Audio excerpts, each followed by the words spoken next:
Hi hello ನಮಸ್ತೆ, welcome back to another video. ಇರಾಕ್ನಲ್ಲಿ ಬಹಳ ಒಂದು ದೊಡ್ಡದಾದಂತಹ ಒಂದು ಭ್ರಷ್ಟಾಚಾರದ ಕೇಸ್ ಬೆಳಕಿಗೆ ಬಂದಿದೆ. ಅದು ಇಡೀ ಜಗತ್ತಿನಲ್ಲೇ ಇವಾಗ ವೈರಲ್ ಆಗ್ತಾ ಇದೆ. ತುಂಬಾ ಫೇಮಸ್, ತುಂಬಾ ವೈರಲ್ ಆಗಿದೆ. ಯಾಕಂತ ಹೇಳಿದ್ರೆ ಇದರಲ್ಲಿ ನಡೆದಂತಹ ಒಂದು ಡಿಫ್ರೆಂಟ್ ಆದಂತ ಒಂದು ಕೇಸ್ ಏನಪ್ಪಾ ಅಂತ ಹೇಳಿದ್ರೆ, ನೀವು ನೋಡ್ತಾ ಇರಬಹುದು, ಹಿಂದ್ ಅಲ್ ಅಬ್ಬಾಸಿ ಅನ್ನುವಂತ ಒಂದು ಲೇಡಿ, ಅವರು ಇರಾಕ್ನ XMP. ಇವರ ಮನೆ ಮೇಲೆ ರೈಡ್ ಆದಾಗ ತುಂಬ ಹಣ, ಚಿನ್ನ ಇದೆಲ್ಲ ಸಿಗ್ತದೆ. ನಾರ್ಮಲ್ ಆಗಿ ಯಾವುದೇ ಭ್ರಷ್ಟಾಚಾರಿಗಳಾಗಲಿ, ಯಾವುದೇ ದೇಶದ ಅಧಿಕಾರಿಗಳಾಗಲಿ, ಯಾವುದೇ ದೇಶದ ಪೊಲಿಟಿಷಿಯನ್ಸ್ ಆಗಲಿ ಭ್ರಷ್ಟಾಚಾರಿಗಳೇ ಆಗಿರ್ತಾರೆ 90%. ಅದರಲ್ಲಿ ಒಂದು 10% ಸರಿ ಇರ್ತಾರೆ. ಈ 90% ಅನ್ನ ಹೇಳಿ 10% ಇರೋವರೆಗೂ ಕೆಟ್ಟ ಹೆಸರು. ಇಲ್ಲಿ ನೀವು ನೋಡ್ತಾ ಇರ್ಬೋದು, ಮೇ 14, 2026 ಅಲ್ಲಿ ಆ ಡೇಟ್ ನಂದು ಇರಾಕ್ನಲ್ಲಿ ಹೊಸ ಒಂದು ಸರ್ಕಾರ ಬರುತ್ತೆ. ಅದರಲ್ಲಿ ಅಲಿ ಅಲ್ ಝೈದ್ ಅನ್ನುವಂಥ ಒಬ್ಬ ಬಿಸ್ನೆಸ್ ಮ್ಯಾನ್, ಈತ ಬಿಸ್ನೆಸ್ ಮ್ಯಾನ್ ಆಗಿರ್ತಾನೆ, ಬ್ಯಾಂಕರ್ ಆಗಿರ್ತಾನೆ. ಈತ ಪ್ರೈಮ್ ಮಿನಿಸ್ಟರ್ ಆಗಿ ಎಲೆಕ್ಟ್ ಆಗ್ತಾನೆ. ಆಕ್ಚುಲಿ ಈತನಿಗೆ ಯಾವುದೇ ಬ್ಯಾಕ್ಗ್ರೌಂಡ್ ಇಲ್ಲ, ರಾಜಕಾರಣಿಯಾಗಿ ಯಾವುದೇ ಕೆಲಸ ಮಾಡಿಲ್ಲ. ಈತ ಆಕ್ಚುಲಿ ಒಬ್ಬ ಬಿಸ್ನೆಸ್ ಮ್ಯಾನ್ ಮತ್ತೆ ಬ್ಯಾಂಕರ್. ಇವರನ್ನ ಪ್ರೈಮ್ ಮಿನಿಸ್ಟರ್ ಆಗಿ ಎಲೆಕ್ಟ್ ಮಾಡಲಾಗುತ್ತೆ. ಇದಾದ ನಂತರ ಈತ ತಗೊಂಡಂತಹ ಕೆಲವೊಂದು ಡಿಸಿಷನ್ಸ್, ಈಗ ಆಂಟಿ ಕರಪ್ಟ್ ಲಾ ಅಂತ ಹೇಳಿ ಮಾಡಿರ್ತಾರೆ, ಭ್ರಷ್ಟಾಚಾರಿಗಳ ವಿರುದ್ಧ ದಾಳಿ ಮಾಡೋದು.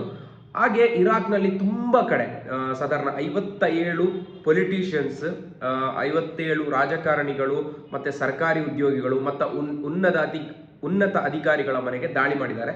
ಯಾಕಂತ ಹೇಳಿದ್ರೆ ಭ್ರಷ್ಟಾಚಾರದ ಆರೋಪವನ್ನು ಇಟ್ಟು, ಇವರು ಭ್ರಷ್ಟಾಚಾರ ಮಾಡಿದ್ದಾರೆ, ಇವರ ಮೇಲೆ ಭ್ರಷ್ಟಾಚಾರ ಕೇಸ್ ಇದೆ, ಮುಂಚೆ ಇವರು ಕರಪ್ಟ್ ಮಾಡಿದ್ದಾರೆ, ಭ್ರಷ್ಟಾಚಾರ ತಗೊಂಡಿದ್ದಾರೆ ಅಂತ ಹೇಳುವ ಉದ್ದೇಶದಿಂದ 57 ಅಧಿಕಾರಿಗಳ, ಪೊಲಿಟಿಷಿಯನ್ಸ ಮತ್ತೆ ಉನ್ನತ ಅಧಿಕಾರಿಗಳ, ಸರ್ಕಾರಿ ಉದ್ಯೋಗಿಗಳ ಮನೆ ಮೇಲೆ ದಾಳಿ ಮಾಡಿದ್ದಾರೆ. ಅದು ಕೂಡ ತನ್ನ ಸ್ವಂತ ಪಾರ್ಟಿಯಲ್ಲಿ. ಅವರು ಬೇರೆ ಪಾರ್ಟಿಯಿಂದ ನೋಡಿಲ್ಲ, ಆ ಪಾರ್ಟಿ ಈ ಪಾರ್ಟಿ ಎಲ್ಲ ಪಾರ್ಟಿ ಹೈಯೆಸ್ಟ್ ಇದಲ್ಲಿ ಇವರ ಪಾರ್ಟಿಯವರೇ ಇದ್ದಾರೆ.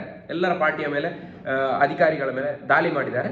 ದಾಳಿ ಮಾಡಿ ತುಂಬ ಹಣ, 2700 ಕೋಟಿ ಅಂದಾಜಿನ ಹಣವನ್ನ ವಶಪಡಿಸಿಕೊಳ್ಳಲಾಗಿದೆ. ಯಾಕಂದ್ರೆ ಕರಪ್ಟೆಡ್ ಮನಿ, ರೆಕಾರ್ಡ್ಸ್ ಇಲ್ಲದಂತಹ ಮನಿಯನ್ನ ವಶಪಡಿಸಿಕೊಳ್ಳಲಾಗಿದೆ. ಮತ್ತೆ ಇದರಲ್ಲಿ ಒಂದು ವಿಶೇಷವಾದಂತಹ ಒಂದು ಕೇಸ್ ಅಂತ ಹೇಳಿದ್ರೆ, ಹಿಂದ್ ಅಲ್ ಅಬ್ಬಾಸಿ ಅನ್ನುವ ಒಬ್ರು MP ಇದ್ದಾರೆ ಇರಾಕ್ನಲ್ಲಿ, ಲೇಡಿ MP. ಅವರ ಫೋಟೋವನ್ನು ತೋರಿಸ್ತೇನೆ. ಇವರ ಮನೆಗೆ ದಾಳಿ ಮಾಡಿದಾಗ ಸುಮಾರು $57 ಮಿಲಿಯನ್, ಅದು actually American dollar, $57 million American dollar, 27 kg ಚಿನ್ನ, ಅದು ಕೂಡ pure gold, 24 carrot, 27 kg pure gold. ಅದು ಮಾತ್ರ ಅಲ್ಲದೆ ಒಂದು ಚಿನ್ನದ ಒಳ ಉಡುಪು ಇರುವಂತಹ ಒಂದು ಚಿನ್ನ ಸಿಕ್ಕಿದೆ. ಒಳ ಉಡುಪು ಕಸ್ಟಮೈಸ್ ಮಾಡಿರುವಂತಹ, ಇವಾಗ ನಮ್ಮ ಶರ್ಟ್ ನೋಡಿ, ಇದು ನಾನು ಸ್ಟಿಚ್ ಮಾಡಿರೋದಾದ್ರೆ ಕರೆಕ್ಟ್ ಕಸ್ಟಮೈಸ್ ಆಗಿ ನನಗೆ ಕರೆಕ್ಟ್ ಸೈಜ್ ಬರುತ್ತೆ, ಲೂಸು ಫಿಟ್ ಎಲ್ಲ ಕರೆಕ್ಟ್ ಬರುತ್ತೆ. ಅದೇ ತರ ಈ ಲೇಡಿ ಏನ್ ಮಾಡಿದ್ದಾರೆ ಅಂತಂದ್ರೆ, ಅವರಿಗೆ ಒಳ ಉಡುಪು ಇರ್ತಾರೆ, ಲೇಡೀಸ್ ಮೇಲ್ಗಡೆ ಹಾಕೋದು ಕೆಳಗಡೆ ಹಾಕೋದು ಒಳ ಉಡುಪು ಇರುತ್ತಲ್ವ, ಅದನ್ನ ಚಿನ್ನದಲ್ಲಿ ಕಸ್ಟಮೈಸ್ ಮಾಡಿ ಇವರು ಇಟ್ಕೊಂಡಿದ್ದಾರೆ ಇವರ ಹತ್ರ, ಪ್ಯೂರ್ ಗೋಲ್ಡ್ ಅಲ್ಲಿ.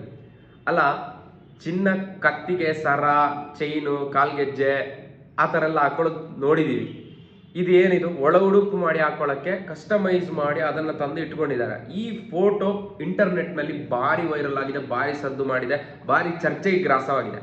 ಅದಕ್ಕೇನೆ ಇರಾಕಿದ್ದು ಇಷ್ಟೆಲ್ಲ ಈ ಆಂಟಿ ಕರಪ್ಷನ್ ಇದಿರುತ್ತಲ್ಲ, ದಾಳಿ ಮಾಡಿರ್ತಾರಲ್ಲ, ಅದು ತುಂಬಾನೇ ವೈರಲ್ ಆಗಿದೆ. ನೀವು ಇಂಟರ್ನೆಟ್ಟಲ್ಲಿ ಸರ್ಚ್ ಮಾಡಿದ್ರೆ ನಿಮ್ಗೆ ಗೊತ್ತಾಗ್ಬೋದು ಒಬ್ರು ಎಷ್ಟೆಲ್ಲ ಕರಪ್ಟೆಡ್ ಜನ ಇದ್ದಾರೆ ಅಂತ. ಅಂದ್ರೆ ಕರಪ್ಟೆಡ್ ಪ್ರಪಂಚದಲ್ಲಿ ಎಲ್ಲ ಕಡೆ ಇದ್ದಾರೆ, ಭಾರತದಲ್ಲಿ ಮಾತ್ರ ಅಲ್ಲ. ನಾವು ತಿಳ್ಕೊಂಡಿರ್ಬೋದು ಭಾರತದಲ್ಲಿ ಮಾತ್ರ ಎಷ್ಟು ಭ್ರಷ್ಟಾಚಾರ ನಡೆಯುತ್ತೆ. ಪ್ರತಿ ಒಂದು ಕಂಟ್ರಿಯಲ್ಲಿ ಕೂಡ ಭ್ರಷ್ಟಾಚಾರ ಇದೆ. ಅದು ಕೂಡ ಇರಾಕ್, ಸಿರಿಯಾ, ತುರ್ಕ್ಮೆನಿಸ್ತಾನ, ಇದೆಲ್ಲ ತುಂಬಾ ಭ್ರಷ್ಟಾಚಾರದಿಂದ ಕೂಡಿದಂತಹ ದೇಶಗಳು. ಅದು ಮಾತ್ರ ಅಲ್ಲದೆ ತುಂಬಾ ಕಂಟ್ರಿಗಳಿದೆ ಆಫ್ರಿಕಾದಲ್ಲಿ. ಈ ಆಫ್ರಿಕಾ ಕಂಟ್ರೀಸ್ ಎಲ್ಲ ನೀವು ನೋಡಿರ್ಬೋದು, ಅಲ್ಲೆಲ್ಲ ಭ್ರಷ್ಟಾಚಾರ ಅಂತ ಹೇಳೋದು ತುಂಬಿ ಹೋಗಿದೆ, ತುಂಬಾ ಜಾಸ್ತಿ ಅಲ್ಲಿ ಭ್ರಷ್ಟಾಚಾರ. ಆದ್ರಿಂದ ಇದು ಒಂದು ದಾಳಿಯಲ್ಲಿ ಇವರಿಗೆ ಇಷ್ಟು 2700 ಕೋಟಿ ರೂಪಾಯಿಯನ್ನು ವಶಪಡಿಸಿಕೊಂಡಿದ್ದಾರೆ. ಇದೊಂದು ಇರಾಕ್ ಗೌರ್ಮೆಂಟ್ ಇದೊಂದು ದೊಡ್ಡ ಅಡ್ವಾಂಟೇಜ್.